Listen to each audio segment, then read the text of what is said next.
3 more TARC bus routes are going to be shut down as the agency tries to avoid a crushing $30 million deficit. Hello, everybody. It's our top story right here on the WHAS11 night team. I'm Doug Profit. Routes are being cut and consolidated for TARC, all headed to Louisville in January of 2025.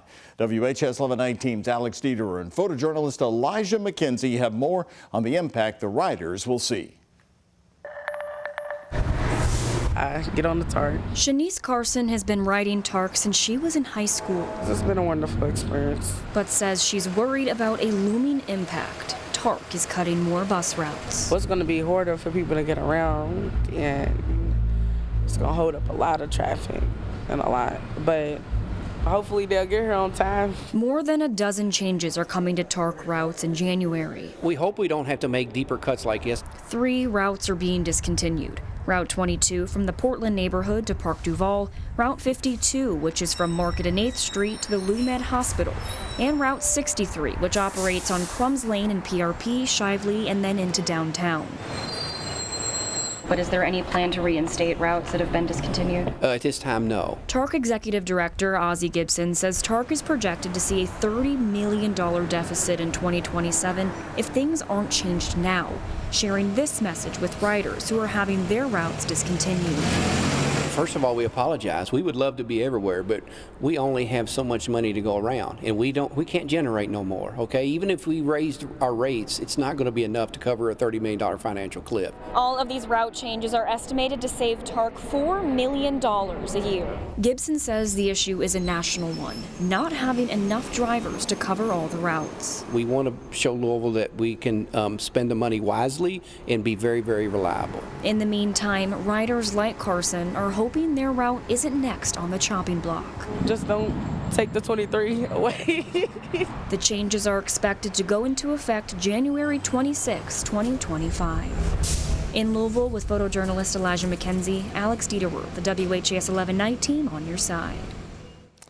By the way, we did ask tonight, since we are now less than 2 weeks away from the Norton West Louisville Hospital opening, an historic investment for West Louisville. TARC told us today that no changes are planned to be made to that bus stop right near the new hospital and the Goodwill Opportunity Campus at 28th Street. They say Broadway is just too busy for riders to expect to see cuts. Well, Louisville leaders are proposing changes now to the city's longtime mask ordinance they say will help improve public safety. Louisville Mayor Craig Greenberg said he wanted police to enforce the ban after the shooting that happened outside this PRP football game that turned fatal. Police have said the suspects were wearing masks to hide their identities. The revisions include exceptions for health and masks indoors as well. Anyone under the age of 14 or over 60 would be exempted. Religious reasons and holidays or celebrations where masks are usually worn. Officers would also be prevented from stopping someone solely because they're wearing a mask.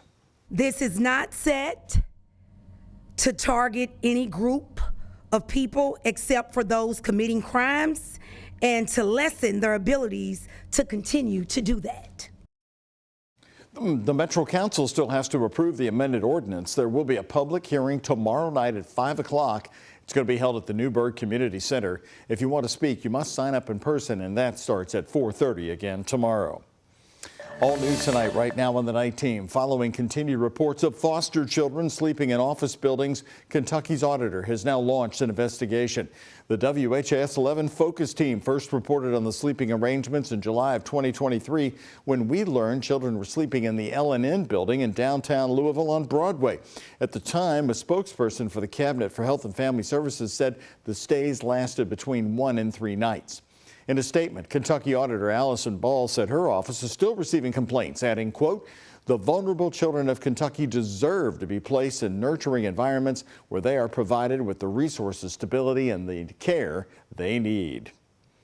The federal case against the former LMPD Detective Brett Hankison, his third trial, will be going to a jury tomorrow in downtown Louisville. He's accused of violating the civil rights of Breonna Taylor and her neighbors when he fired into her apartment the night of the deadly raid.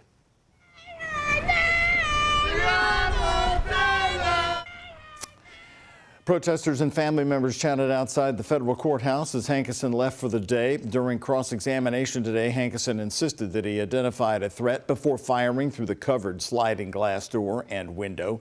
He said, quote, "I had a split-second decision to do nothing and watch people die or shoot back and stop the threat."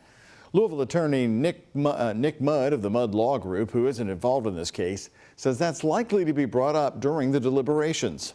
It's something that the jury, they'll think about what would they do in that position if they were been fired on. Would they just stand there? If they see their partner getting hit, would they just stand there and not fire back? I think that's going to be something that'll be weighed heavily in the jury room. During a break from testimony today, Breonna Taylor's mother, Tamika Palmer, told our Isaiah Kim Martinez she felt irritated seeing Hankerson on the stand again and, quote, said, quote, he doesn't want to take any accountability, end quote. Both sides will be delivering their closing arguments tomorrow morning before the jury then begins their deliberations. The ATF and Kentuckiana Crime Stoppers program are teaming up to get stolen guns off the streets. The new partnership is offering reward money of up to $3,000 that would get information leading to the recovery of a stolen gun. Once they're recovered, they'll be destroyed. ATF leaders say more than 1,000 guns go missing in Louisville each year. Oftentimes, arrests for stolen guns come with additional charges for drugs, reckless driving, or possession of a firearm by a felon. There's really only one reason to steal a gun, right, is to commit another crime. And so every time that we're able to get a crime gun off the street, that's another victim that we're protecting. Metro Police Chief Paul Humphrey there. Anyone with information on stolen guns can call the anonymous Crime Stoppers tip line. That tip line is 502-582-CLUE. Your voice, your vote. Well, this time next week, we're all going to be watching the results coming in for the President of the United States. Will we know who the winner is going to be at this time next Tuesday night? We're 1 week away from Election Day. Tonight, both candidates are delivering one of their final speeches before the big election. From the campaign trail, here's ABC's Christian Cordero with the message that they have for voters. Tonight, the prosecutor turned presidential candidate is making her case in front of tens of thousands of people in Washington and millions of Americans nationwide whose votes haven't yet been cast. Vice President Harris standing with the White House over her shoulder in the exact spot where former President Trump delivered his speech on January 6, 2021, before the attack on the Capitol. In recent weeks, Harris has zeroed in on calling Trump a threat to democracy, amped up by comments made last week from Trump's longest-serving chief of staff, who labeled him as a fascist. Donald Trump has spent a decade trying to keep the American people divided and afraid of each other. That is who he is. But America, I am here tonight to say that is not who we are. That is not who we are. Trump today hammering his pitch on immigration, hosting events at Mar-a-Lago and outside of Philadelphia, before rallying in Allentown, Pennsylvania, a state both campaigns consider a must-win. We will end inflation, we will stop the invasion of criminals into our country, and we will bring back the American dream. We're doing it together, Pennsylvania. Allentown has a significant Puerto Rican population. Trump's visit comes amid backlash from inflammatory comments made at his Madison Square Garden rally over the weekend, including one where a comedian equated Puerto Rico to a floating island of garbage. Trump's campaign has tried distancing itself from that line, saying it doesn't reflect the views of the former president. But it hasn't commented on any of the other vulgarities from that rally. Instead, today, Trump called the rally a love fest. The love in that room, it was breathtaking, and you could have filled it many, many times with the people that were unable to get in. Christian Cordero, ABC News, Washington. More than 47 million Americans have already voted early, according to the election lab at the University of Florida. In Indiana, early voting is already underway, and in Kentucky, it begins Halloween. That's right, Thursday in Kentucky. You can start the early voting there. Kentucky Secretary of State Michael Adams is expecting a high voter turnout, possibly $2.5 million. He said in Louisville today, if they procrastinate and wait until Election Day, it's going to be a long day for voters and poll workers. 79% of voters last November voted on Election Day. Now, we had a 38% turnout, so that was manageable. But if we have a 60 or 65 or 70% turnout, which is possible, again, it's going to be a long election day. So please, for the love of God, vote early. WHAS 11 excited to be your election headquarters. We'll be bringing you expert analysis and up-to-minute results. First results on the screen on WHAS 11 News at 6, and then live special coverage at 7 on WHAS 11 Plus and the WHAS 11 YouTube channel. Plus, don't forget our special election night version of the WHAS 11 night team right here at 11 election night.